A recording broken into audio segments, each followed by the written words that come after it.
Hey everyone, thanks for tuning in. Today I'm going to be checking out the Hot Toys Deluxe Jyn Erso 6-scale figure. Let's see how she turned out.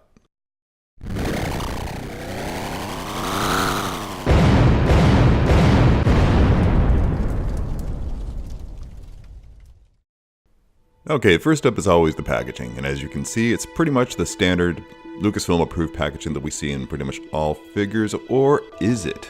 Take a look at this gorgeous thing that Hot Toys threw into the mix. The front of this art box features artwork of Jyn Erso, decorated in hues of orange and gold and teals, blues. It's just stunning to look at. They really went all out.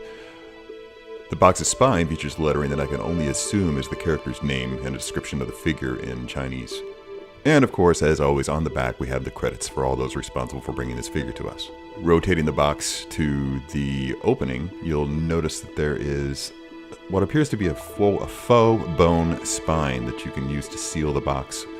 Opening the box, you'll find on the inside, instead of the artwork sleeve that we usually come to expect, we have a repeat of the characters that we saw on the spine, as well as a brief description of the character of Jyn Erso. It's really quite lovely on the inside. Take a look at that. They really went all out for this. I'm very impressed. Opening the box reveals a plethora of accessories, including this outfit that Jyn wore on Edu that's exclusive to the deluxe version of the figure. You can only get this if you buy this deluxe version. It's a fantastic outfit. It's a chore to put on. And in addition to that, you're going to find these little button things. These, it took me a second to realize, are meant to replace these buttons on the belt should they happen to fall off. That's an indicator that this figure is going to be fragile, so be very, very careful when you're handling it.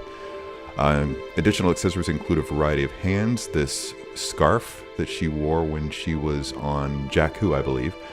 All those tidbits up at the top right, those are a combination of the gun and of her baton, her fighting baton. You'll see also the Death Star plans and an E11 blaster rifle and her necklace. A quick note, I highly recommend before posing the figure that you remember to take this protective wrap from around Jyn's neck.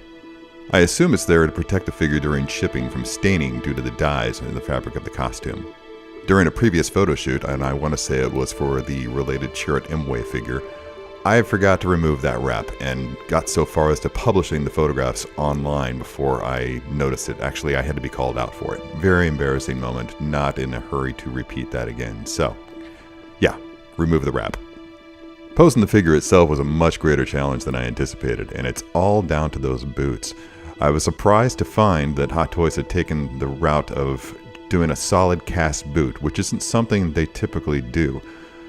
Usually there's at least a little bit of flexibility, at least in so much as it enables you to actually pose the foot and not just have it sit stock still and be rock solid as it is with this figure. It's so solid on this figure that even a minor shift of the leg, a twist of the ankle, whatever, will prevent you from having both feet flat on the ground. And that's something that I personally find particularly annoying. I just don't think it's aesthetically pleasing. Of course, the problem becomes even more aggravated if and when you decide to go for a deeper combat pose or for any sort of a walking pose. I was able to get a good shot of her in stride, so to speak, and it actually balanced pretty well. So I guess that's a route that you can take if you absolutely had to. A few other things to call out. I've already noted that there were some extra buttons included, just in case these happen to fall off and become lost. That indicated to me right away that Hot Toys recognizes the fragility of this figure. I was extra careful when working with her. All the same, I still broke a couple of the components. The macro binoculars, for one, were very delicate. I broke off the strap on one side of those. Additionally, on her other costume, the poncho, there's a strap where you can hide the droid collar, and I broke that as well. I don't remember doing it. It may have arrived to me that way. I'm not sure. There's just so much going on that I kind of lost track. So again, yes, just be extra careful when working with this figure. So many delicate parts. Just take your time and the figure will survive. Jyn is a fantastic figure, and she pairs really well with the rest of the Hot Toys Rogue One line, as you can see here. Which raises the question, will Hot Toys continue to release figures from Rogue One? We'll just have to wait and see. I'm not holding my breath, but I think it would be a real shame not to continue. Jyn Erso is one of the more fascinating characters to come out of the Star Wars saga to date, and certainly one of the more fascinating ones to come out of the most recent crop from Disney. The tragedy she experienced at an early age, combined with the subsequent trauma she likely endured while working with Saw Gerrera's rebels, shaped her and formed her into a hardened figure who somehow manages to remain a little bit delicate at her core. You see that from time to time throughout the course of the film. All of those things combine, however, to make her a more interesting, relatable character, someone that we can all probably find some common cause with. That's one of the many things that I look for in a character when I'm trying to decide whether or not to buy a figure for the collection.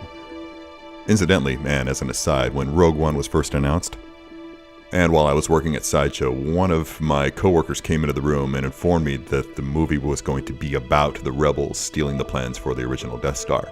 And I remember distinctly that I said, "Ooh, that sounds fantastic. It needs to be the Dirty Dozen in space, and every single one of them needs to die." Spoiler alert, someone must have been listening. Putting aside all of my precognitive qualities, I have to tell you that this is one of the most stunning looking figures to come out of Hot Toys Star Wars line to date, and I highly recommend you picking it up. Thanks for watching. Hope you tune in next time. Until then, see ya.